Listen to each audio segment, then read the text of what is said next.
Okay, I'm going to respond to a video I saw earlier from HA Goodman. I'm going to put the link to the original video in the response. And this isn't going to take long, and it probably reiterates a number of points that I made a number of times. Even though I'm not progressive, I think that the concept of proper strategy and good ideas and choices doesn't necessarily have to be contained on one side or the other, even though I think progressives have a less of a propensity for it. But HA Goodman put out a video documenting and talking about Bernie Sanders buying the Russia myth, or at least projecting it and going out in the media and talking about it. And I've seen some clips about him doing it.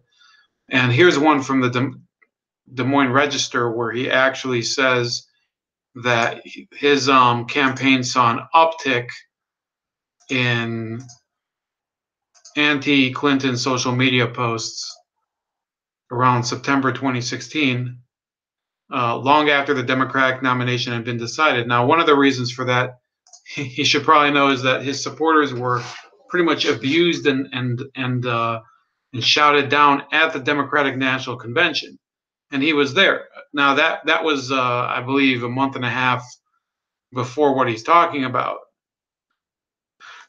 But in any case, I think it's time that his supporters really, grew up in a sense that they knew how to make do without Bernie Sanders.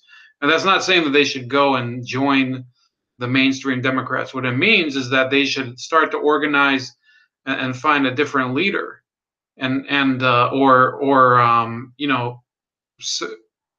concentrate around some leaders on the local and state levels, and then build from there.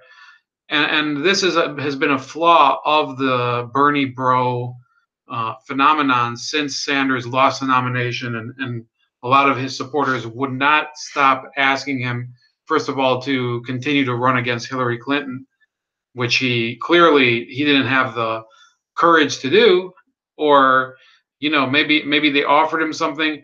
Maybe, who knows? Maybe he did believe in Hillary Clinton.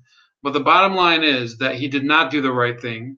He did not do the right thing by his supporters during the campaign, even though he knew that he'd been cheated. And he didn't do the right thing by them by neglecting Tim Canova, who, by the way, I did more to support. I'm somebody who's not even progressive by any means. I did more to support Tim Canova, who's an abortion supporter.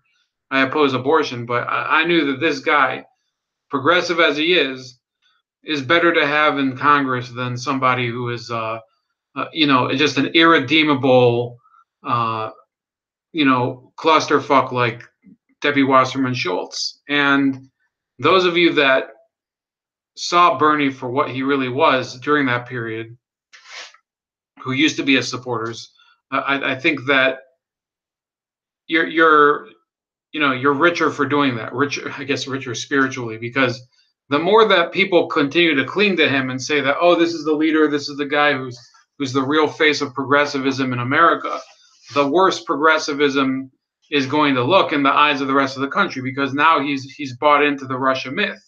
Now he's also, and by the way, when his supporters were suing the DNC in order to get their money back, he didn't lift a finger to help them.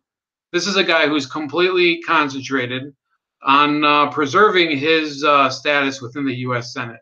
If he makes too much of a ruckus, they won't let him be on whatever committee he wants or whatever, and then grandstand.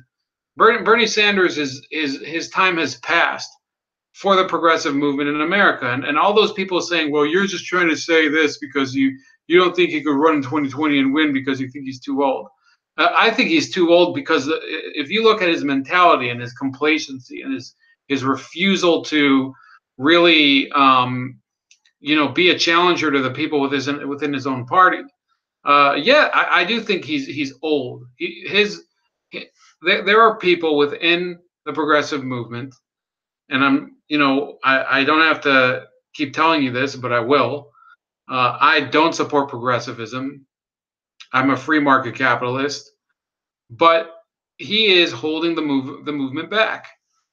Tulsi Gabbard is trying to do at least make some moves, really strike out and take a courageous position on many topics. Her position on Syria, you have to give her credit. She was right, and I knew it at the time, and I thought that she showed tremendous leadership at the time when she journeyed over there. I don't support the Assad regime, but I also don't support a needless war in the Middle East. That's pretty much. I don't have I don't have to fear that this is somebody who's going to uh, buckle under the pressure to basically go along with the rest of the flock.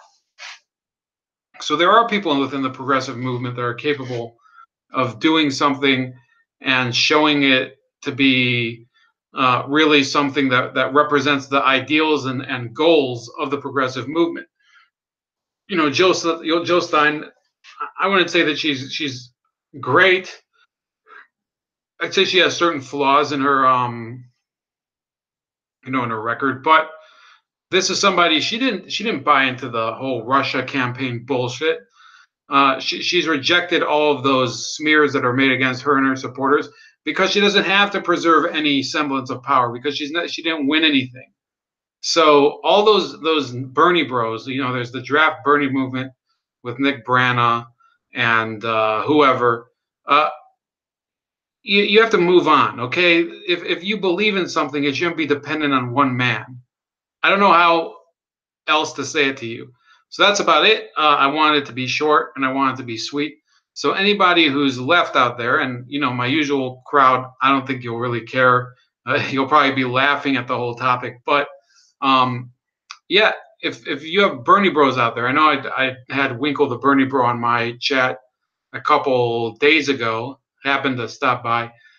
You guys should really start to think about the post Bernie future for whatever it is you're trying to start, because we're not here to just support icons and ideologues. I'm not here to just sing the praises of Rand Paul forever, even though I support the vast majority of his positions. In the end, the ideas have to survive the person who proposes them. Have a good night, and leave your response and subscribe.